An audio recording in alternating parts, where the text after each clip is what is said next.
Kemi, thank you so much for coming back and joining us for day 3 on Food Sharing Futures. So I know you were speaking to Alwyn already, and you have a lot of experience from the different food initiatives you're involved in, of the different challenges that they can face around governance and other issues. But today would also be great to talk about kind of opportunities and the future, as you see it, of food sharing. So the first question really is if you could please share some reflections or initial learnings on your experience of sharing food in the current context, in the context of the current crisis.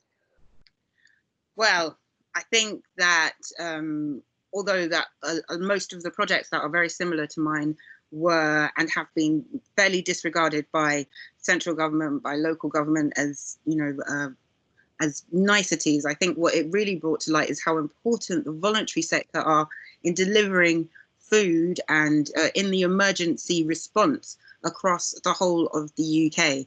I've seen a lot of projects spring up, good and bad.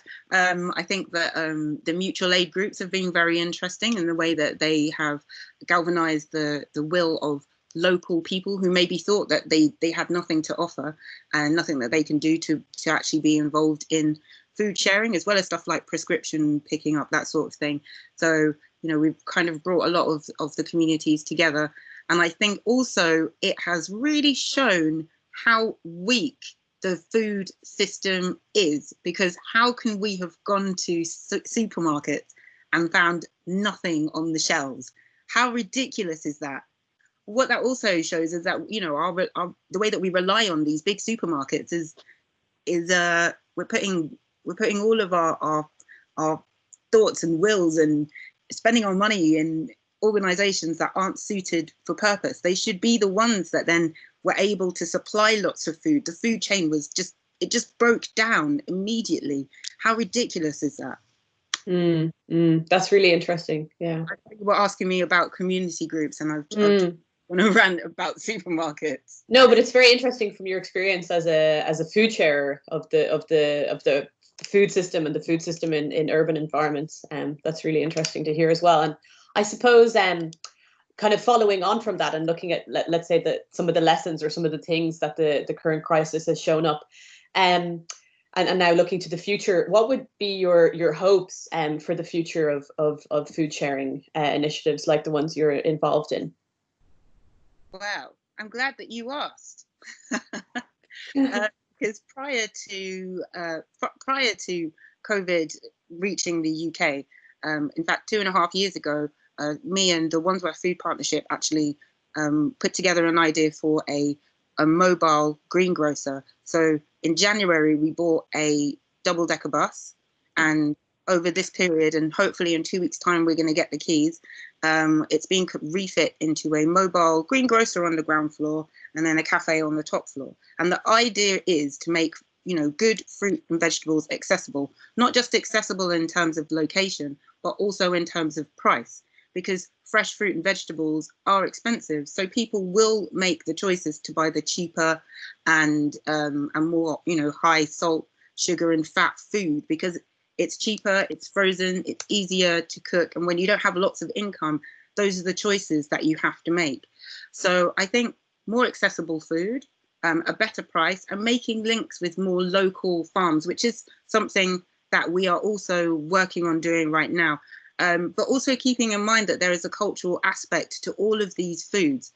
So whilst we can get apples and pears, you know, we're very realistic to the fact that we're in South London, where there is a lot of Asian, African and Caribbean communities. So making links with farmers in those countries to bring food over at a fair price, not fair trade,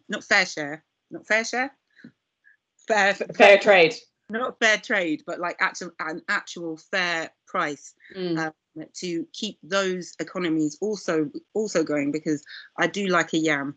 And if you follow me on Twitter, I'm always talking about them.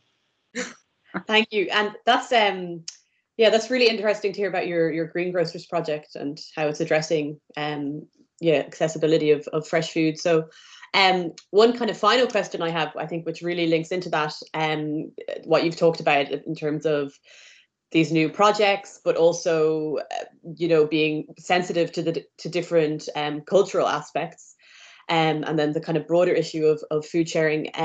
What would you say would help enable that future? So help enable projects like you've spoken about the greengrocers, or you've already touched on some aspects maybe that might help us address cultural sensitivities, but the kind of broader supports or things that would enable that to happen. I think everyone needs to stop shopping at supermarkets. Like, they're just not suitable for purpose. Support your local greengrocer, because the more people shop there, the more they will stock those foods as well. I think those big 4, 5, or whatever it is, that, there's a lot of them there, especially the locals. They are so expensive, and they are killing all the little shops. So again, stop shopping at your supermarket. If you can support a local farm, buy your fresh fruit and veg straight from the farm. And I think education in schools would also help with that, enabling children to see how things grow, what a fresh tomato tastes like, as opposed to, one that's covered in GM and maybe imported, I don't know, from Portugal or whatever, and to eat seasonally if possible. I say eat seasonally, and I'm talking about mangoes that I like to get from the West Indies, but it's that season there. So I think that's fair.